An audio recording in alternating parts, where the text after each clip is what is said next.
Hello दोस्तों, आज की इस वीडियो में हम आपको लेकर चलते हैं ओल्ड गोवा में। गोवा के पर्यटन स्थलों में ओल्ड गोवा प्रमुख स्थान माना जाता है। पर्यटक यहाँ अनेक प्राचीन चर्चेस को देखने के लिए आते हैं। पुर्तगीज समय से ही पंजिम से पहले ओल्ड गोवा राजधानी हुआ करती थी। 1510 में पुर्तगीज ने गोवा पर अधिकार कायम कर लिया और यहाँ 450 वर्षों तक राज किया। इस दौरान उन्होंने यहाँ विशाल एवं भव्य चर्च, कॉन्वेंट्स तथा अन्य स्मारक बनवाए।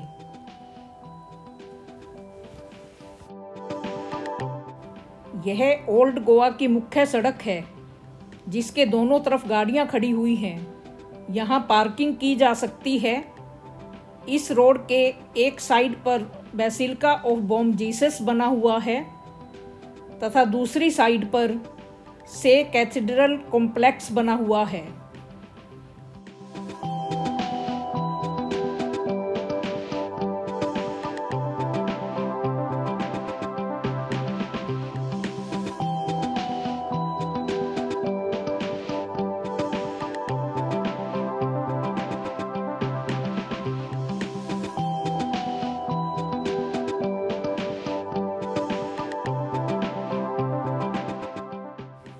ये सभी स्मारक वर्ल्ड हेरिटेज साइट में शामिल हो चुके हैं। मंडोवी नदी के किनारे पर बसे 4 स्क्वायर किलोमीटर में फैले हुए ओल्ड गोवा में अनेक स्मारक हैं, जिन्हें वर्ल्ड हेरिटेज साइट में शामिल किया गया है। इन स्मारकों में बेसिलिका ऑफ बॉम जीसस को सबसे प्राचीन चर्च माना गया है। इसका निर्माण 1594 में शुरू हुआ और 1605 में एक विशेष समारोह के बाद इसे खोल दिया गया। यह एक 3 मंजिला इमारत है, जिसके बीच में एक विशाल दरवाज़ा है और जिसके दोनों ओर 2 छोटे दरवाजे बने हुए हैं। इसे देखने के लिए प्रतिदिन हजारों पर्यटक पहुंचते हैं। इसके अंदर यहाँ के प्रसिद्ध सेंट फ्रांसिस जेवियर की मम्मी को रखा गया है। चर्च के बाहर निकलने पर साइड में एक गैलरी बनी हुई है तथा एक इमारत भी बनी हुई है। चर्च के भीतर आजकल फोटोग्राफी अलाउड नहीं है, लेकिन हमने किसी तरह से मैनेज किया है।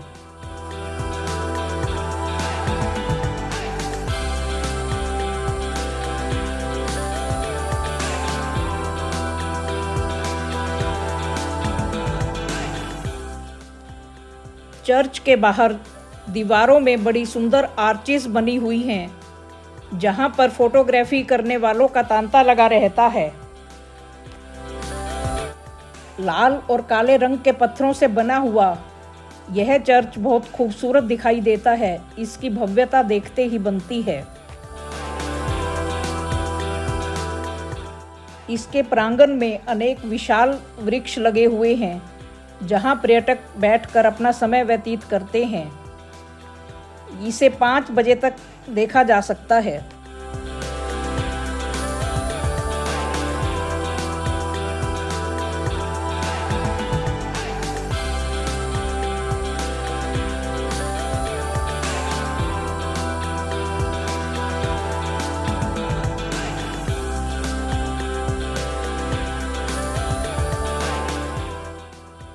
सड़क के दूसरी ओर एक और बड़ी चर्च बनी हुई है, जिसे से कैथेड्रल कहा जाता है।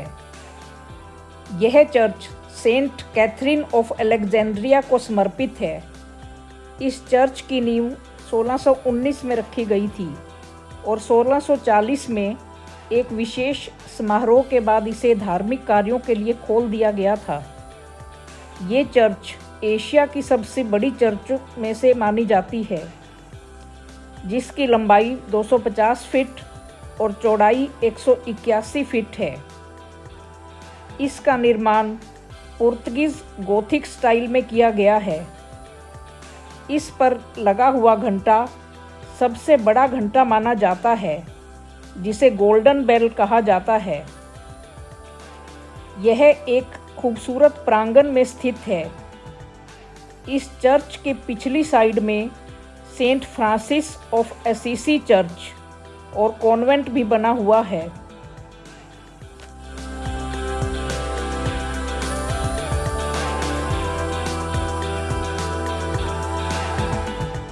Tower of Saint Augustine.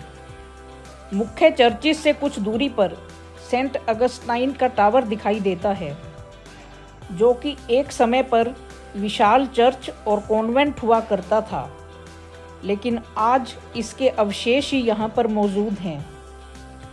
बताया जाता है कि दूसरे मत के होने के कारण पुर्तगाल के शासक द्वारा वित्तीय सहायता बंद कर दी गई थी, जिससे इस टावर और कॉन्वेंट का रख रखाव नहीं हो सका और धीरे धीरे यह खंडहर में तब्दील हो गया। यह एक खूबसूरत स्थान है। यहाँ पर गुमनाम तथा अन्य अनेक फिल्मों की शूटिंग हो चुकी है। हम इस गेट के अंदर प्रवेश कर रहे हैं, जिसके बाहर बोर्ड लगा हुआ है आर्कियोलॉजिकल म्यूजियम। इस प्रांगण के अंदर चैपल ऑफ सेंट कैथरीन है, church and convent of Saint Francis of Assisi और से कैथेड्रल है। आर्कियोलॉजिकल म्यूजियम के अंदर अनेक प्रकार के पत्थर लगे हुए दिखाई देंगे, जो कि यहाँ के किसी समय पर स्मारकों एवं चर्च आदि के अवशेष हैं।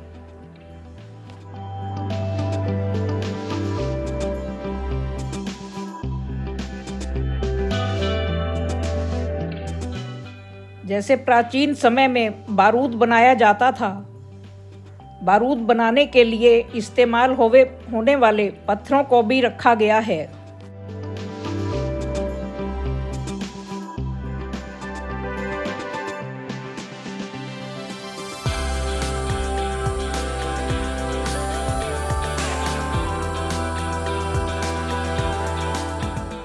आर्कियोलॉजिकल पार्क से गुजरते हुए बगल में ही सेंट कैथरीन का एक खूबसूरत चैपल दिखाई देता है। इस चैपल को 1510 में पुर्तगालियों ने बनवाया था। लाल पत्थरों से बना यह एक खूबसूरत चैपल है।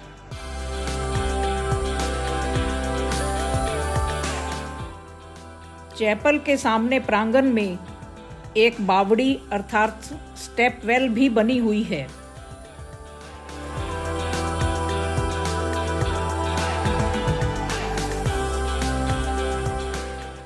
आर्कियोलॉजिकल पार्क के प्रांगण में ही church and convent of Saint Francis of Assisi भी बना हुआ है।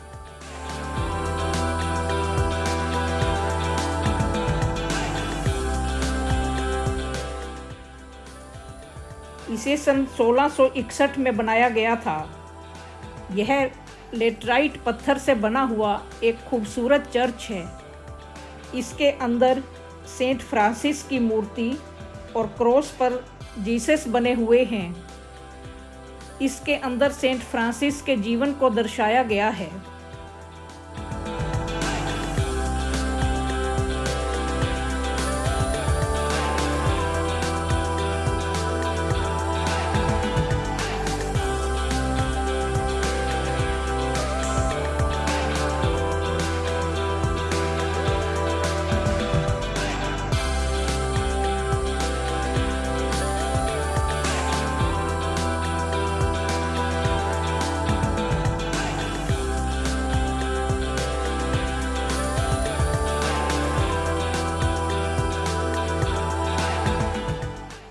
मुख्य चर्चिस से कुछ दूरी पर एक पहाड़ी पर chapel of Lady of Mount church बना हुआ है, जो कि वर्जिन मैरी को समर्पित है।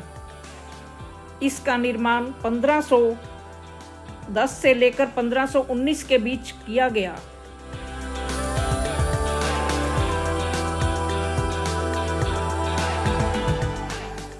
दोनों तरफ ऊंचे ऊंचे पेड़ों से घिरी हुई सड़क से होते हुए पहाड़ी पर बने हुए लेडी ऑफ माउंट चैपल के लिए हम निकले और पहुँचे तो पता चला कि इसे रेनोवेशन के लिए बंद कर दिया गया है। इस चैपल से मंडोवी नदी और ओल्ड गोवा के कई मॉन्यूमेंट्स दिखाई देते हैं।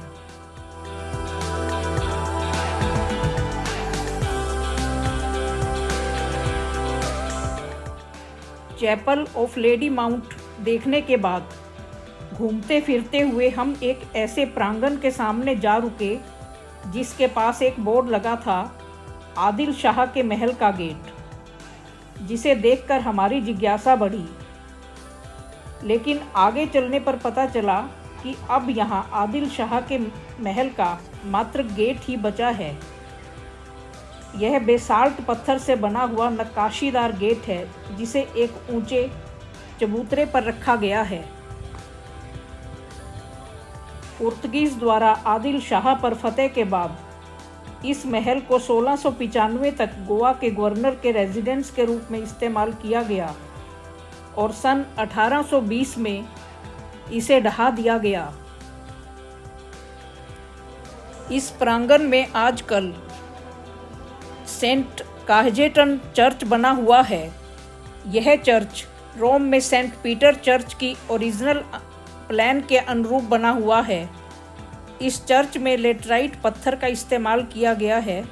यह एक खूबसूरत चर्च है जिसके अंदर की कारीगरी देखते ही बनती है।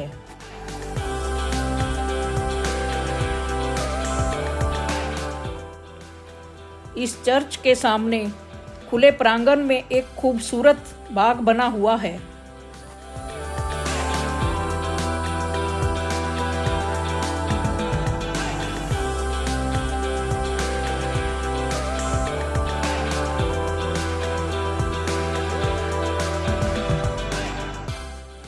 चर्च ऑफ सेंट काजेटन से बाहर निकलते ही दाएं तरफ एक द्वार बना हुआ है जिसे वाइसराय आर्च कहा जाता है। इस आर्च का निर्माण 1599 में वास्को द गामा के पोते और तत्कालीन गवर्नर ने करवाया था। इस पर वास्को द गामा का स्टैचू भी बना हुआ है। वाइसराय आर्च से निकलते ही सामने मंडोवी नदी दिखाई देती है। मंडोवी नदी पर एक फेरी पॉइंट बना हुआ है जो उस समय यातायात का मुख्य जरिया था। आज यह फेरी पॉइंट से नदी के बीचों बीच में स्थित दीवार आइलैंड पर पहुंचने के लिए फ्री फेरी सर्विस उपलब्ध है। यह एक बहुत ही खूबसूरत लोकेशन है जहां एक ओर नदी में चलती हुई फेरी दिखाई देती है तो दूसरी ओर नदी के ऊपर बने हुए कोंकण रेलवे के पुल से गुजरती हुई ट्रेन बहुत खूबसूरत नज़र आती है।